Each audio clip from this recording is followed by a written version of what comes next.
Okay, John, let's just kick it off quickly. Quick intro about yourself, quick intro about Ledden. Sure. My name's John Glover. I'm the CIO of Ledden. Ledden is first and foremost, a lender of dollars against Bitcoin and ETH collateral to the retail sector globally. But we also, on the other side of that, need to fund that book. So we're also a very big borrower of dollars backed by Bitcoin. Perfect. Let's just start it simple, right? Why Bitcoin? What makes Bitcoin this pristine collateral for this kind of job? Well, I come from many, many years in TradFi, as a lot of us do. And when I look at the collateral that we were accepting when I was in the banking world, they were things like T-bills or stocks or other asset classes that had distinct trading hours. So they were open from 9:30 to 4:30, Monday to Friday, no holidays, closed on weekends, closed in the evenings. And so you had price gap risk. When you're accepting that as collateral and you have a liquidation threshold, you've got this gap risk that, you've got Tesla stock that you've taken as collateral and Elon does something crazy over the weekend and Tesla opens 10% lower and now you're exposed to this potential loss. So Bitcoin has 24/7, 365 markets, very, very deep and growing liquidity. So you just don't have that exposure to, something going wrong when you're sleeping and the market's closed. Yeah, okay, perfect, makes sense. So how about you give us a more holistic view of the Bitcoin lending space in general, how we've come from a couple of years ago from the Celsiuses and the Blockfires of the world to where we are now. Yeah, I mean, it's been a really interesting journey, especially for someone who already had a lot of gray hair to start. I've got a lot more since I got here. But so when I joined Ledden, I was hired to help with the risk management of the firm. And when I looked at what some of our competitors were doing, it was really concerning to me because they were paying yield on tokens that didn't have an institutional lending market. So there was no way to generate yield on the tokens that they're paying yield on. We were approached by people like Three Arrows Capital to lend them money, but they wouldn't share financial statements. They weren't transparent at all about their creditworthiness. So we didn't lend to them, but our competitors were. So there were a lot of concerns that I had in the way the market was growing. And I've got just this little anecdote to tell. We had a board meeting where one of the board members said, "Why is Ledden not as big as BlockFi?" And I said, I have no idea how they're as big as they are because we're growing as quickly as we can and they're growing 10 times faster. They can only be doing that through taking risk. And then it was like 8 months later that everything blew up and BlockFi went out of business and we remained in business because we just I'm not even saying it was groundbreaking risk management. It was just traditional, smart risk management in credit underwriting, in market exposure, in making sure that we are very transparent to our clients and what they were doing, in protecting our own balance sheet and protecting our clients' assets. And so we were able to survive. But what happened when Celsius and BlockFi and Genesis and Voyager all went bankrupt is trust left the marketplace. For a long time. And so we suffered from that because people thought that we may be the next BlockFi. So we saw our retail loan book go from about, I think at the time it was around 300 million in outstanding loans to about 45 million because people just paid back their loans because they were nervous about losing their collateral like, some others did at BlockFi or Genesis or Celsius. And so it was a matter of building back up that trust. And also we knew that since we survived and we did things the right way, as long as we could stick around long enough for the wave to come back in, that we would do well. And so what happened in March of last year when everything kind of took off again, we saw our loan book grow and we're now almost double what our maximum loan book size was prior to the events of FTX and Alameda, et cetera. So it's been very good, It's always sad to hear, and it's a very common theme in the space where the bad actors, malicious or otherwise, end up taking down the rest of the space with them, especially reputational-wise. But let's dive a little bit deeper. So how does your Bitcoin-backed loans differ from a traditional loan that most of us are used to here? Really not that different from, we're not trying to reinvent the wheel here. We're just trying to bring traditional financial products into the digital asset space. And it's very easy from a North American perspective to just go, well, if you need money, why don't you just borrow it from the bank? Well, first off, we've got a lot of clients who are really digital asset rich, but don't have a lot of real world assets or even really high incomes. And they can't borrow against their Bitcoin collateral at a traditional institution. So that's a big portion of our book, but it's just like taking out a loan against your car or against a mortgage against your house. You're just taking out a mortgage against your Bitcoin. And then if we look at, our Latin American client base, which is quite a large portion of our exposure, they don't have access to traditional financial institutions, period. Even if they have other assets, they just can't borrow against them because that's really for the wealthy in some of those countries.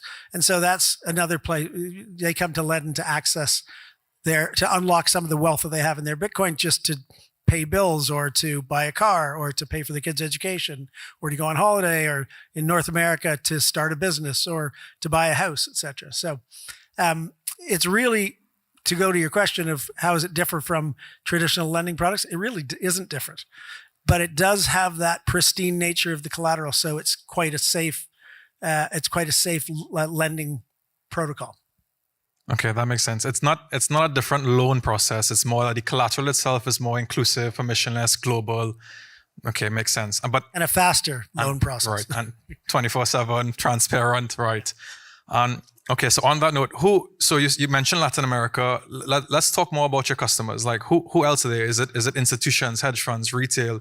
And like what are the typical loans that are coming to you for? What are the purposes of this? Yeah, let's just tackle that. So we've got a number of different kind of cohorts of borrowers at Ledn. So we have our minimum loan size is $500. So we are retail focused primarily. Our average loan size is around somewhere under $50,000, but we have tens of thousands of these loans outstanding. We also have loans up to, I think our highest loan right now is $5 million or $7 million in notional. So it's a lot of high net worth individuals. It's a lot of retail clients. We have some corporate clients now that have treasury that they want to borrow against. They want to put that to work. And they are in, I think, 122 countries around the world. So it's very diverse. You asked about use cases. It's kind of what I was talking about. It's to pay for their kids' education. It's to rent a bigger apartment. It's to buy a car, go on a vacation, in some cases buy property, or to invest in other asset classes. So take out a dollar loan and invest it into traditional asset classes. And then with these customers, how long is these typical loans? Are they repeat customers? Are they coming off for other services? Like, can you go more into that? Sure. So all of our loans are a 1-year term, but you can repay at any time without penalty because consumer lending laws require that. Our average loan duration is around 160 days. But we have loans that are much longer. Like some people will just renew their loan every year because they still have need of the asset and their value of their collateral keeps going up, so they can take more loans against the collateral that they have. So it's really varied, but we do see our average client takes out about 1.3 loans per year. So even those that are getting paid back, they tend to take out another loan later in the year as they need it. And is that growing? Is that number trending upward? 1.3? It has been growing, which is great because we want to make sure that our clients are getting as much utility as possible as they can. But also, as I mentioned, as the value of their collateral goes up, they've got additional collateral they can take out a loan against. So they'll add to their loan balance by just taking out a second loan against the existing collateral they have. Okay, very interesting. So how are you funding both? How is it being funded, the demand side of this and the supply side? So I said we've got kind of two facets of our business. We have the retail side, which is really where the vast majority of our dollars go to the retail lending, but we need to fund that. So we have a couple methods that we can fund. We have growth accounts. We call them growth accounts. It's like a savings account where you can put USDC or USDT on deposit with us and we'll pay a yield for that. The way we generate that yield is lending to our retail clients in an over-collateralized basis. That's one small source of funding. It used to be quite large when we could offer that in the US and Canada. We can't do that anymore. So that's only maybe 15% of our book is funded through that. The rest of our book is funded through bilateral loan agreements with larger players that are wholesale lenders into the space. So we over collateralize to them with Bitcoin, and we use that to fund our retail loan book. One name that's public that we can talk about is Signum Bank out of Switzerland. They did a syndicate, the world's first syndicated Bitcoin-backed loan was done for us. And so that's one of our sources of funding. And we have other counterparties like that. And you mentioned you're not allowed to do those similar loans in the US and Canada anymore. The savings accounts. We can't offer the savings accounts, yeah. Do you expect that to change anytime soon, given this new administration? I would think that it probably will change, and hopefully it does, because it gives people access to higher yield on their dollars. There's a ratings agency in the crypto space called Arjoon Ratings. We had them rate our business. They rated us at A-, which is like investment grade. So it gives people confidence that this is a safe way to generate yield on their dollars. So hopefully we'll be able to offer that again in the US at some point. And I assume when they did this rating, this methodology, they looked at your risk methodology, how you would require rebalancing of collateral based on LTV. Can you go a little bit more into this risk methodology that you have? Sure. So all of our retail loans start at a 50% LTV. So if you want to borrow $100,000, you need to put on deposit with us $200,000 worth of Bitcoin. Once that LTV hits 70%, our clients get an automatic notification that their loan is getting into liquidation territory. So you may want to add more collateral or pay down part of your loan, but get that into a healthier territory. All of our loans are they're measured for LTV every 60 seconds, 24/7. As soon as that LTV hits 80%, we liquidate their collateral in a sufficient amount to repay the principal and accrued interest. The loan gets repaid. The balance of the Bitcoin collateral is then given back to the client. We've done $1.2 billion worth of retail loans across, I think, 57,000 or 60,000 individual loans, and we've never lost a penny or Satoshi on any of the loans because of that methodology. I never lost a Satoshi. That should be the slogan there. That's a great track record. Okay, that's great. Coming up on time, I want to circle back to the first question, right? Bitcoin as the pristine asset. You're all a Bitcoin-backed lender. Let me ask this in a kind of funny way. Are you all Bitcoin maxis? Do you all see yourself offering these similar products on any other asset besides Bitcoin, perhaps Ethereum, perhaps something else later down the line? What are your thoughts there? First off, I wouldn't say that we're all Bitcoin maxis, although we do have some Bitcoin maxis in the company for sure. But no, I think we're all big believers in digital assets, very big believers in Bitcoin, but more believers that we should be able to level the financial playing field around the world and give people access to financial products. To your question on will we accept other assets they'd rather do that than post it as collateral. So they're happy to keep their Bitcoin intact. They don't want to wrap it and put it onto DeFi. They just rather keep it intact, post it as collateral, and borrow against that. No, that makes sense. I mean, for Bitcoin, as of yet, there's no Bitcoin DeFi. There's no way that you can trustlessly just put your asset and earn yield on it. So, I mean, Ethereum, there's some alternatives. For your Ethereum product, though, do you have different loan to value ratios? Is it more volatile? Is it the same exact? Yeah? No, it's all the same. We plug it into our same technology. And as I said, we've never had a loss from that. The volatility of Ethereum is not high enough to concern us that our tech's not correct for that. And then, in a similar vein, in the future, I mean, there's teams working on Bitcoin DeFi, right? Through these L2s, through these other chains. Do you see that will create more demand in general for Bitcoin lending? Do you see it as a competitor? I mean, how do you view that? Well, I mean, already there's competition from DeFi lending. We think that it's very different subset of clients who are interested in that. I think if Bitcoin truly can be used on-chain as collateral in the DeFi space without changing its formation, so without wrapping it, without having to bridge to another protocol, I think that will open up more demand, and there will be people who would rather do it in that fashion. I think the difference from a CeFi lending perspective and the clients that deal with us is they want to make sure that it's that there is AML KYC, and then they're not going to fall foul of any kind of regulatory or tax implications. So I think there's a place for both, but we'll see when that really develops, and we'll see how it works out.